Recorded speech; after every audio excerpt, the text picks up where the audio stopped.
21 games in, the story has moved past one player's minutes and landed on who this team actually is. If you're just joining us, Caitlin Clark's back issue has turned Indiana's rotation into a running workload puzzle. Stephanie White framed Clark's limited minutes against Los Angeles as conditioning and endurance after time away from practice and game action, while the Fever try to steady the results with availability getting chopped up. This is Indiana Fever Daily. Today, we put a real number on the Fever without Clark, and one honest little word from the IX tells you exactly where this team is at the break. Here's Tony East at the IX Basketball. What is this team? It's hard to say. I think the great thing is that we do have half the season left, right? And we do have an opportunity to continue to grow. The biggest thing is our consistency, White said of the first half of the Fever season. I think we've shown flashes of really good things, and we've got to continue to grow in consistency.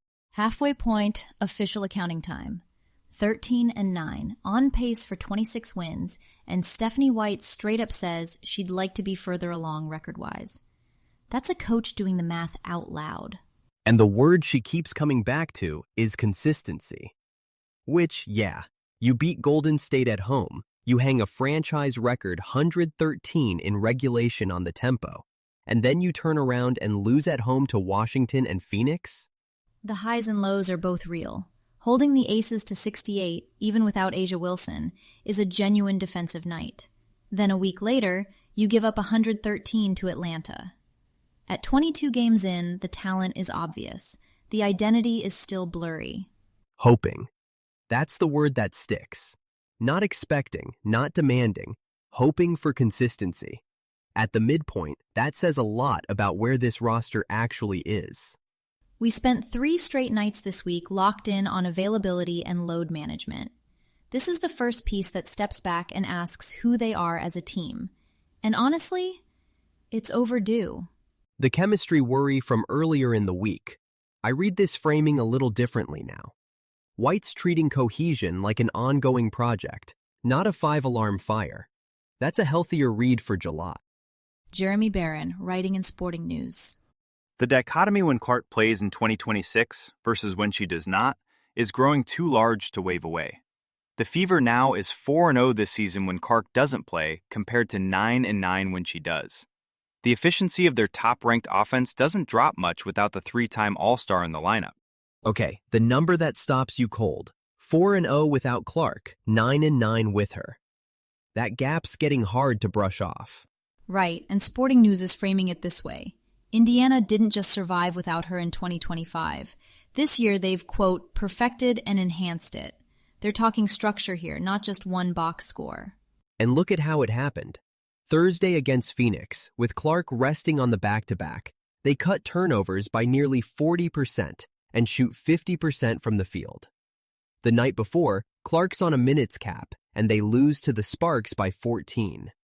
The contrast is almost rude. Same beat we've been on all week, the injury watch. But here's the wrinkle. Their cleanest basketball keeps showing up when she's limited. That reframes the whole thing after that West Coast swing. Here's where I'm stuck, though. Are they building around this without Clark unit, or just leaning on it when they have to?